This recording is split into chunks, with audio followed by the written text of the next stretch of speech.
Hello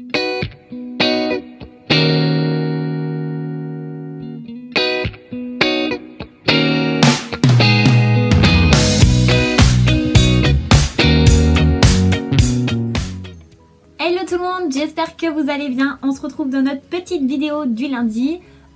Sachez que quand vous verrez cette vidéo, moi je serai à la montagne, je serai au ski, je prends un petit peu de vacances avant le concours qui arrive un petit peu trop vite je trouve. Mais j'ai quand même décidé de vous faire une petite vidéo et c'est une vidéo nail art comme vous avez dû voir dans le titre, mais nail art vraiment tendance, la tendance du moment, ce qu'on voit partout avec une technique qu'on commence à voir partout aussi et j'avais très envie de la tester avec vous. Pour ça vous n'aurez pas besoin de grand chose si ce n'est forcément des vernis. Sachez qu'il faut d'abord prendre une base claire, c'est ce qui va vous permettre après de réaliser le motif. C'est vraiment un des seuls conseils que je peux vous donner parce que après ça va être très aléatoire, mais prenez une base claire, ce sera plus facile pour la suite. Et comme matériel vous aurez aussi besoin d'un tampon. Donc ici j'ai le tampon de la marque Nejoli transparent qui vous permet de voir au travers quand vous faites vos nail art et surtout vos stampings.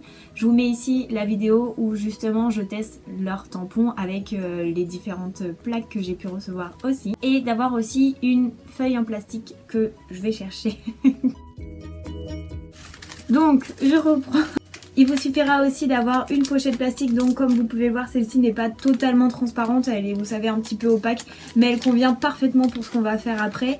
Et sachez que c'est une très bonne solution quand on n'a pas de tapis Uber chic, la Uber mat, vous savez, les tapis un petit peu en silicone qui permettent de faire des motifs dessus. Et ben juste avec ces feuilles plastiques on va pouvoir réaliser exactement les mêmes choses et je vous montre ça tout de suite dans la vidéo.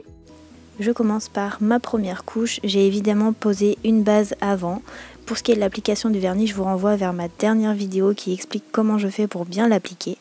C'est une couche fine que je fais, ne vous inquiétez pas, le vernis blanc est toujours difficile à appliquer, il reste toujours des traces mais ça suffira largement, il n'y aura pas besoin de deuxième couche pour la suite du nail art.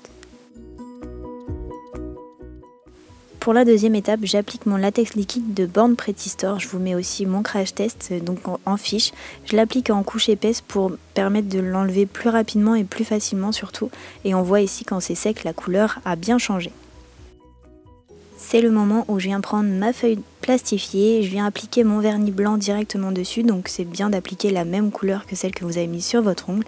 Je mets une bonne couche et je viens ensuite prendre mes deux couleurs, donc le noir et le gris, et puis je fais des gouttes pendant que c'est pas sec et je rajoute aussi du blanc pour éviter que ce soit trop foncé.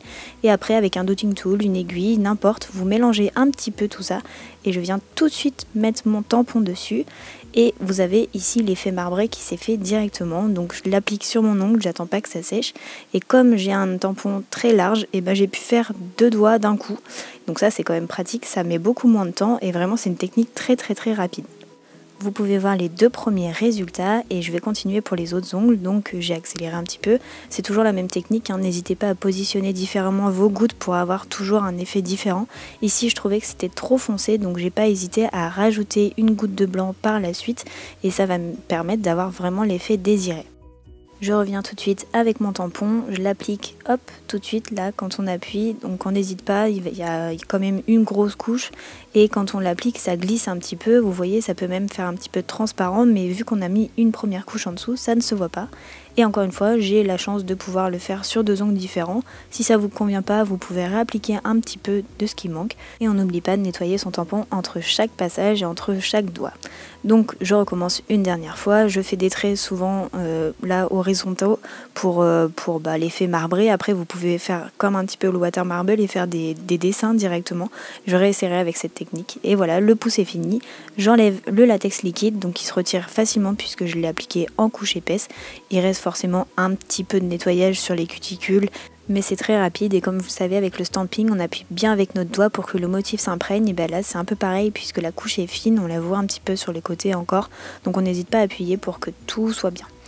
Et puis on applique notre top coat, donc là ça va vraiment donner l'effet un peu flouté du marbre et c'est ce que j'ai préféré faire en fait, toujours avec une couche relativement épaisse pour éviter que le motif ne bave.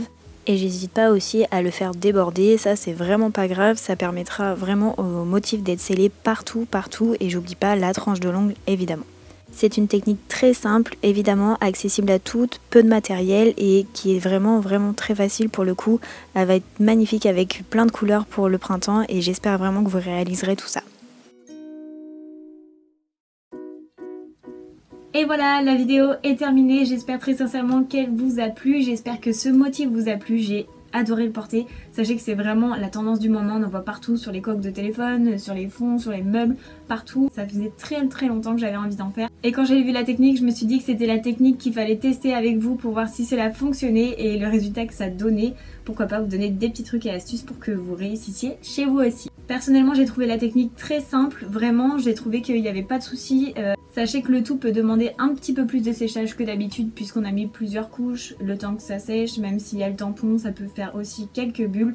Donc attendez bien que ça sèche, c'est le seul conseil que je peux vous donner. Dans tous les nail art, il faut prendre son temps puisque c'est la clé pour réussir. Essayez plusieurs fois aussi, c'est normal de ne pas y arriver dès le début. Et positionnez les gouttes différemment, essayez de voir si ça marche mieux sur les côtés, mélangez un petit peu plus et les effets seront toujours différents sur chaque ongle. C'est d'ailleurs ce qui m'a plu dans cette technique, c'est que vraiment l'effet était différent sur chaque ongle, on voyait que c'était pas quelque chose de surfait et voilà, c'est on va dire c'est le pifomètre qui fait notre motif. Sur ce, je vous laisse avec une image que j'ai reçue pour mon nail art du printemps. N'hésitez pas à m'envoyer vos productions si jamais vous les refaites, notamment celle-ci avant qu'elle puisse paraître en fin de vidéo. N'hésitez pas aussi à me suivre sur les réseaux sociaux, pour cela il suffit juste de cliquer sur les liens qu'il y a dans la barre de description et vous y arriverez directement. Mais en attendant la prochaine vidéo, je vous fais toujours de très gros bisous. Et puis je vous dis à la prochaine. Bye bye.